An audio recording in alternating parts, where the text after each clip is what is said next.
బాగున్నా డాక్టర్ గారు. మొన్న ప్యాలెస్ వెళ్ళాను. ఈ బట్టలు ఈ పెన్ను అక్కడే కొనుక్కున్నాను. ఈ వాచ్ ఏమో వాషింగ్టన్ నుంచి రప్పించుకున్నాను. సరేలే, నాకు అర్థమైందా మీ ప్రాబ్లం ఏంటో. మీకు కొన్ని మందులు రాసిస్తాను, వారండి. ఓకే డాక్టర్ గారు. 5వ అధ్యాయం 5వ వచనం. నా మీద నీ సన్నిధిలో నిలవలేరు, పాపము చేయ వారందరూ నీకు అసహ్యులు. చూడండి, మీరు కొన్న పెన్, వాచ్ అన్ని దేవుడు ఇచ్చినవే కదా. ఆయన ఇచ్చిన వాటిని బట్టి మీరు గర్వపడుతున్నారు. గర్వపడే వారు దేవుని సన్నిధి నుంచి వెళ్ళగొట్టబడతారు.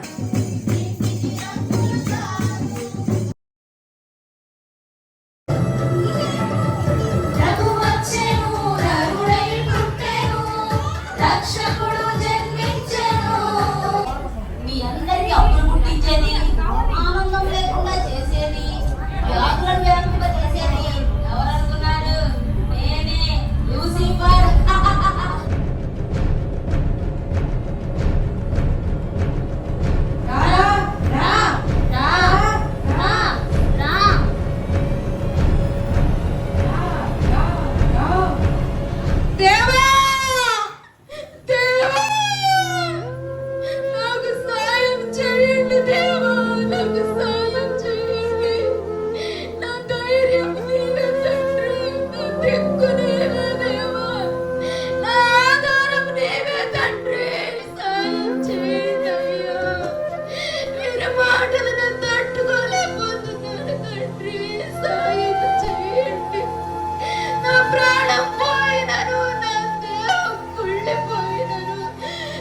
విడవనయ్యా, నిన్ను విడవను తండ్రి, సాయం చేయండి దేవా.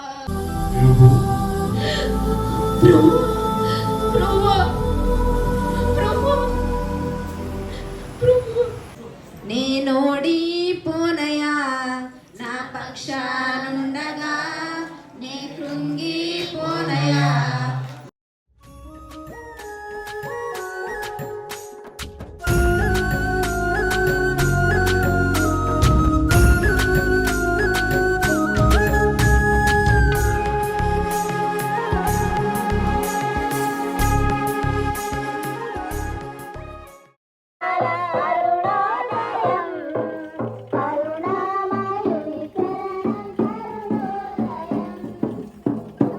ఆయన జననమే లోకానికి సంతోషకరమైనటువంటి వార్త. ఆయన భూలోకానికి జన్మించడమే ఒక క్రిస్మస్ పండుగ.